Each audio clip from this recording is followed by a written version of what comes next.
Hello, welcome student. So ready? We'll start now the next part of the same chapter solution. That is Henry's law.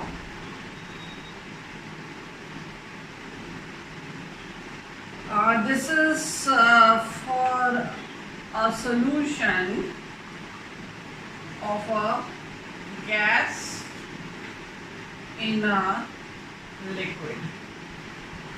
So far you have seen mainly that solid dissolved in a solvent, or you can say a solute which was non-volatile, and when it was dissolved in a volatile solvent we saw different laws and the methods by what you can calculate relative molecular mass of the solute. And so that part of the chapter is finished, and so now this is the another part of the chapter, this another part of the same chapter, that is for the gas when it is dissolved in the liquid to give you a solution, that is Henry's law. So mainly it is your solubility of a gas. So you will see the factors on which the solubility of a gas depend. First is its nature. Its nature, polar, non-polar, that is its nature. You will see that some examples later on. Second, the temperature at which this solution you are dissolving it, this solution is taking place. So temperature, and if we increase temperature, solubility decreases. So solubility, if symbolized by S, will be inversely proportional to the absolute temperature.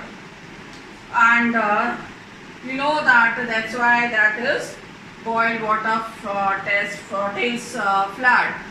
When you boil water, all the gases, the temperature are increasing, the gases which are dissolved in it are out, and so water becomes devoid of these all gases, and so it is not having that good taste what it was having when the gases were dissolved in it. And the third factor on which the solubility depends is pressure. So solubility is directly proportional to pressure. Higher the pressure, more will be the solubility. The example of this, you have of your soda water, there is different cold drinks and all which you have. You know that at high pressure gases are dissolved in these drinks. As soon as you open the bottle, a hissing sound is heard. Why? Because you are in opening releasing pressure. Then gases which are more dissolved, when the pressure is released, they are coming out with a force, so producing hissing noise. Okay, so you have seen that here. So Henry has given a quantitative relationship. So a quantitative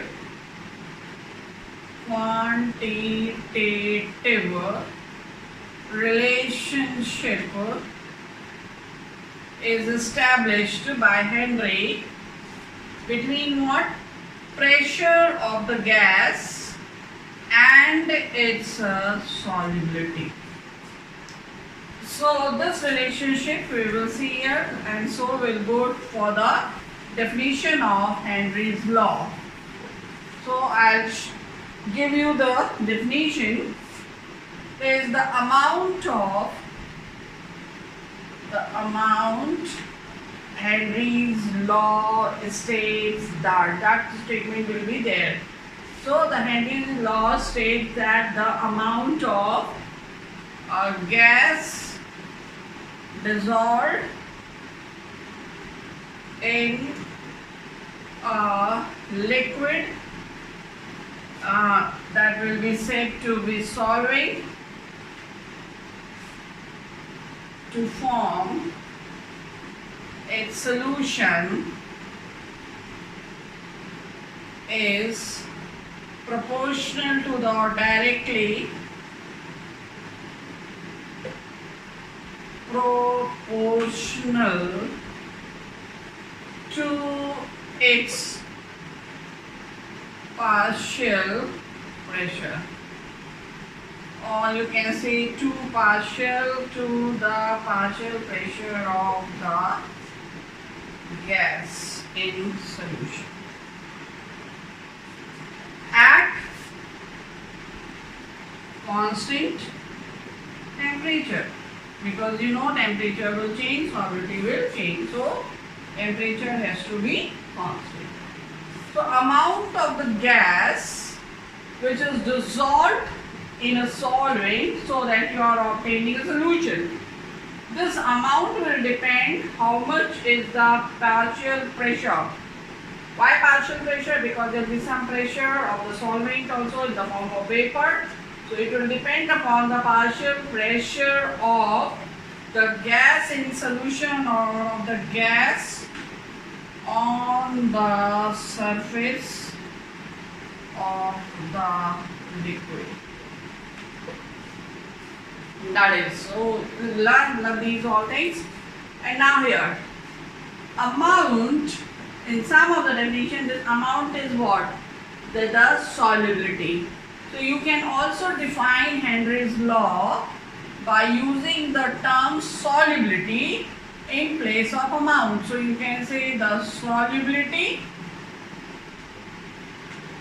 of a gas dissolved in a liquid to form its solution is directly proportional to the partial pressure of the gas on the surface of the liquid or in solution at constant pressure. So either you use amount or you use the word solubility.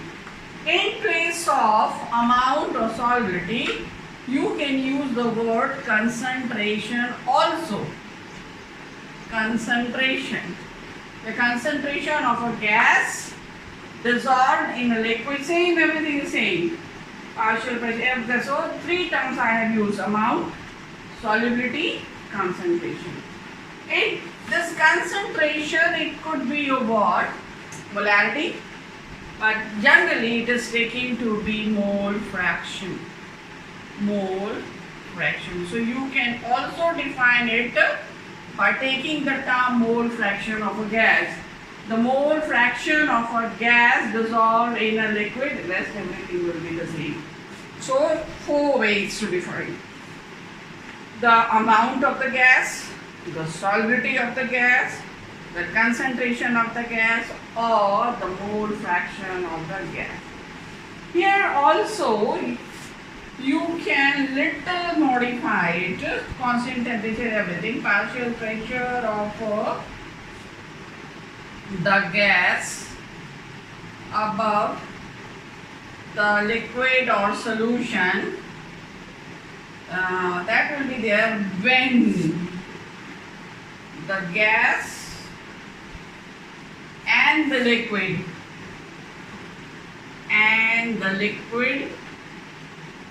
molecules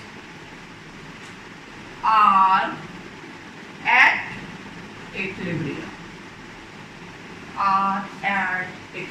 This you can also add as definition: at constant temperature. So little more modification. I hope you have understood.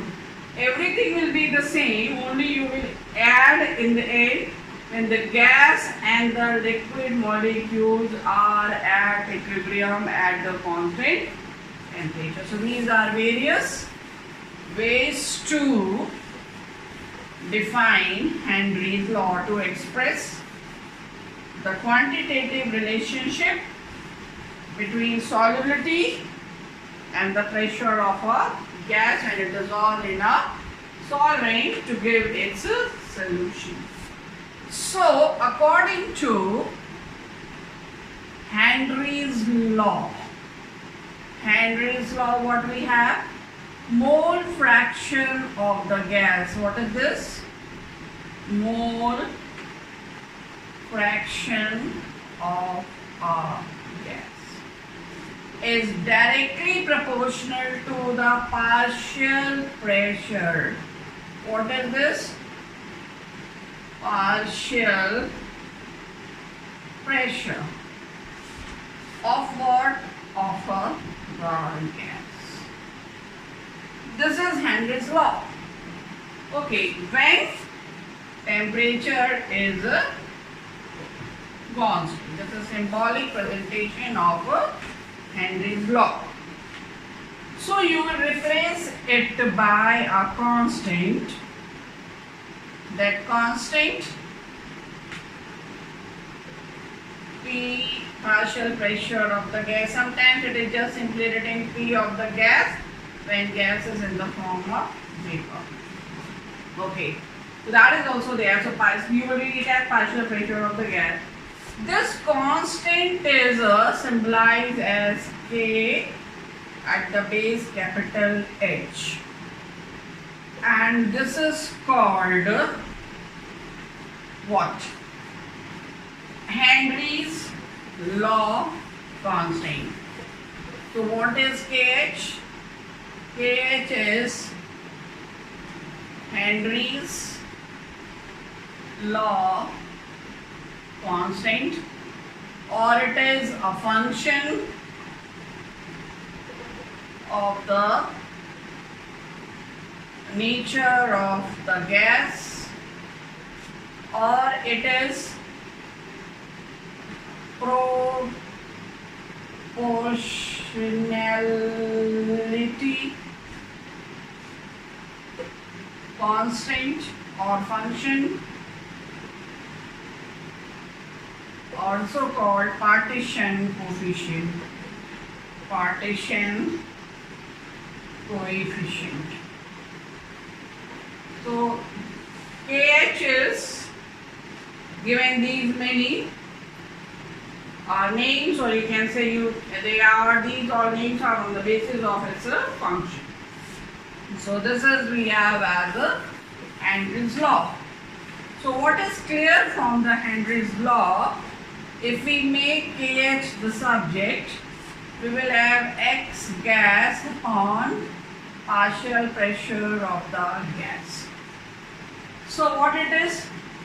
Henry's constant is directly proportional to the mole fraction of the gas, but inversely proportional to the partial pressure of the gas. What does it mean? The value of this, as I told, this is function of the nature of the gas. So the value of KH will be different for different gases, one thing. So if KH will increase, the value of KH will increase, mole fraction of the gas which is dissolved in the liquid, that will also change. This is changing, this will change, this will increase, this will increase, this is decreasing, that will decrease. What is mole fraction? This is concentration. In the beginning we have seen the definition. This is also giving you idea about the solubility. This is also giving you idea about the amount. So amount of the gas which is dissolved in the liquid to give its solution will depend upon what? Its KH. So if you are given value of KH of different gases, so you can compare which is more soluble in a given solvent at that particular temperature. Like for KH is you are named gases A, B, C, D. No name is given particular what they have, their name, and the KH values are given.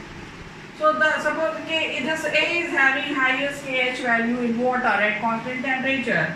It means A is most soluble. So if the order of KH is this much, it means their solubility order is also this. A is most soluble, D is least soluble. So this is the significance of this knowing KH, that you can know the solubility of a gas in a liquid, in a solvent at a constant temperature. At the same time, from this we can also know that this is inversely proportional to the partial pressure of the gas. If the gas, this value is if high, It means partial pressure is low. The gas is having lower pressure. Okay, so this is lower pressure or opposite. They are opposite to each other. So you can relate these all.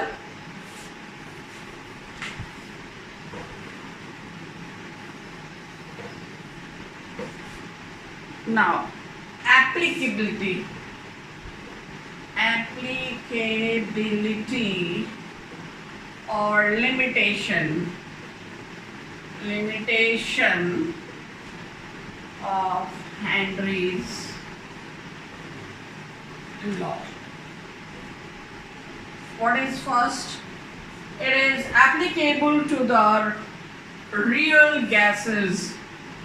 It is applicable or it holds good or true only for the ideal gases. It is applicable only to the ideal gases. So what about real gases? For real gases, it holds good when pressure is very low. We have seen KH is inversely proportional to partial pressure. Yes, if this is low, what will happen? The law will hold very good for the real gases, because at low pressure real gases, they approach what? Much closer behavior to the ideal gases. The second limitation is it is applicable when the molecules are at equilibrium. Means gaseous molecules are in equilibrium with liquid. So this is solute and this is solid. This is the second condition. And the third condition for this law to hold good is what? Its behavior with the solvent. First, if it is undergoing, it means gas is undergoing a chemical reaction with a solvent. For example, you know very well ammonia combines with water and gives you ammonium hydroxide. A new compound is formed. Okay, so it is this law is limited when they should not undergo any reaction. When gases they undergo any reaction, Henry's law cannot be applied. So gases must be free from reacting with the solvent. They shouldn't undergo chemical reaction. Then the second example of this, if a gas undergoes dissociation in the solvent. If it undergoes in dissociation, then Henry's law will not be holding good. So, dissociation example, if you take hydrogen chloride gas, hydrogen chloride gas. If you dissolve this in water, this is your solvent,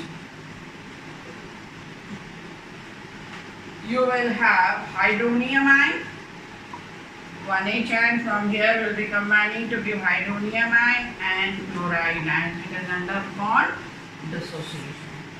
So when it has formed ammonium hydroxide, means ammonia dissolved in water, ammonia being solute, dissolved in water which is solvent, formed ammonium hydroxide, chemical reaction took place, and the law cannot be applied.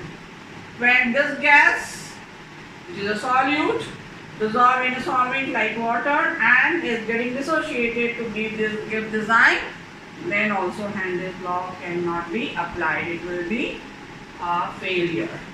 So here ends your Henry's law. Now the next topic I'll start.